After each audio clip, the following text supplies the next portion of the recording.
and welcome to the Columbia Icefield. Is it everyone's first time being here? Yes. Yeah, oh, exciting. The sun's out. It's a perfect day to be on a glacier, so I'm glad you all are here. But once again, my name is Emma, and I'm only with you for a short but sweet 5-minute drive. So I'm going to begin our tour here with a land acknowledgement.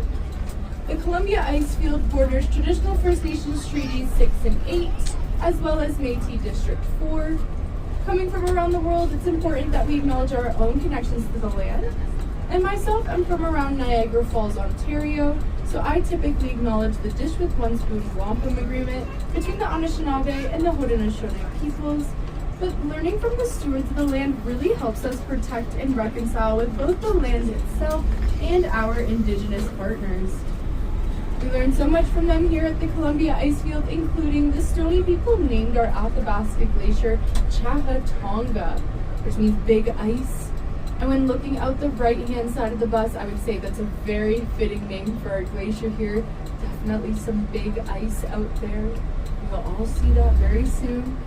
Where you'll be standing today is actually 150 meters thick of ice beneath you. Pretty incredible, and if you remember that, your ice driver will be more than impressed with you all. But of course, tours weren't always on these ice explorers you'll be taking today. They started back in the 1920s when the Brewster brothers would do a multi-day horseback riding journey. They'd start in Lake Louise and camp over a few nights till they got to the Athabasca Glacier, and they even brought their horses up on the ice. Pretty incredible and almost hard to imagine now in 2025. But from there, in the 1950s, Parks Canada started regulating commercial activity on the glacier. That led to the snowmobile vehicle you may have been able to see outside of Starbucks, that yellow unit there with tank-like tracks on the bottom and either wheels or skis on the front to help steer.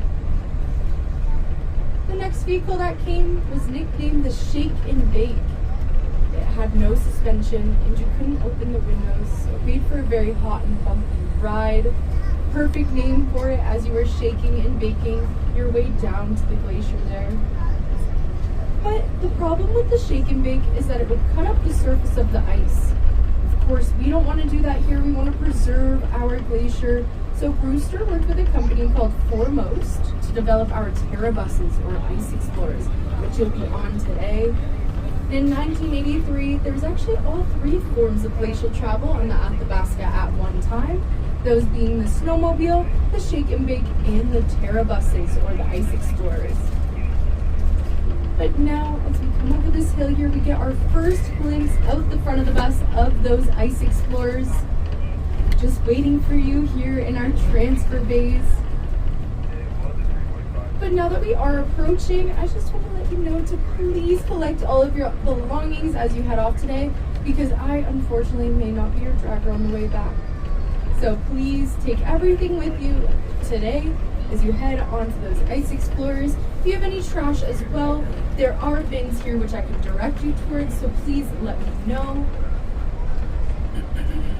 And your driver today will be Matt. He's an amazing driver guide, so you all will be in great hands. But I may just need a very quick moment to connect with him, make sure he's ready, and then I'll give you all the okay when it's time to get off. Does that sound good? Yes. All right. Well, thank you all so much, and I hope you enjoy your time out on the glacier today.